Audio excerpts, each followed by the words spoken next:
الأرض ومن فيها إن كنتم تعلمون سيقولون لله قل أفلا تذكرون قل من رب السماوات السبع ورب العرش العظيم سيقولون لله قل أفلا تتقون قل من بيده ملكوت كل شيء وهو يجير ولا يجار عليه إن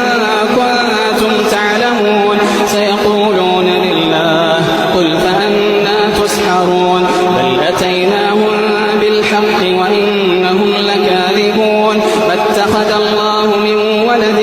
وما كان معه من إله إذا لذهب كل إله